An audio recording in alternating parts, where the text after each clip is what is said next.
அவனுக்கு அப்படியே அடித்து முடிச்சு கொண்டுட்டானுங்க என்ன. எனக்குலாம் செம்ம கண்டாயிடுச்சு எனக்கு. எனக்கு அவன் கூட்டு வந்து கொண்டது கூட பெருசு இல்லை. ஐயோ ஸ்னைப்பர் போச்சு, அம்மா ஸ்னைப்பர் போச்சு கதறிட்டு இருக்கான் கேடி. அது சீனே காண்டாகி போச்சு எனக்கு. அப்புறம் அவனை பார்த்தா செத்துக்கப்புறம் டக்கு ரிவே பண்ணி விட்டாங்க கேடியை. நானும் டக்குன்னு செத்தோன்னே ரிவே பண்ணி விட்டாங்க என்ன. அப்புறம் கேடி வந்து ஸ்னைப்பர் எடுக்கணுமேனு வருத்தத்தில் இருந்தான். சரி வாடா அங்கேயே ஸ்னைப்பர் எடுக்கலாம், 2 பேர் இருக்கோம்ல, நாக்கு அடிச்சுக்கலாம் பார்த்தா அவன் டக்குன்னு நாக்கு கேட்டான். ப்ரோ ஒருத்தர் நாக்கு அடிச்சு அப்புறம் செத்துருக்க சொன்னானா. டக்குன்னு நானும் அவன்கிட்ட இறங்கினேன். சரி ரிவே பண்ணு ஒருத்தர் ஒரு இருக்கான் பார்த்தா 2 பேர் அடிக்க ஆரம்பிச்சானுங்க என்ன. எங்கடா ஒருத்தர் நாக்கு இருக்கான்னு கேட்டா ப்ரோ இல்லை ப்ரோ நாக்கான மாதிரி தெரிஞ்சா நாக்கடா சொன்னானா. எனக்கா சரியாக கண்டுடுச்சு.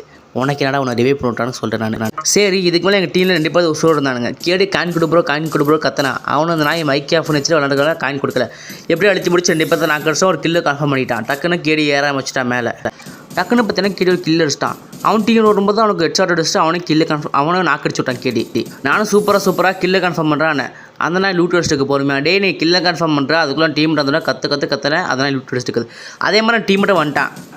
எப்படியோ பரவாயில்ல பண்ணி எப்படியோ அடித்து போய் அடிச்சான் அந்த மேட்ச்சு. சரி கைஸ் இந்த மேட்ச் எனக்கு 30 வந்தால் ப்ளஸ் ஆகிடுச்சு. எப்படி இருந்தாலும் இந்த மேட்ச்சை பார்த்தோன்னா 15 நிமிஷம் இந்த ரெக்கார்டு மட்டும். வாய்ஸ் இதுமாதிரி ரெக்கார்ட் ஆகலை. அதுக்கும் நாங்கள் பேசினதெல்லாம் 5 நிமிஷம் வீடியோவை 3 நிமிஷம் எடிட் பண்ணி வச்சுருக்கேன். எனக்காக ஒரு சப்ஸ்கிரைப் பண்ணி லைக் பண்ணி பெல்லைக்கான போடுங்க மக்களே. டாடா bye see you good by.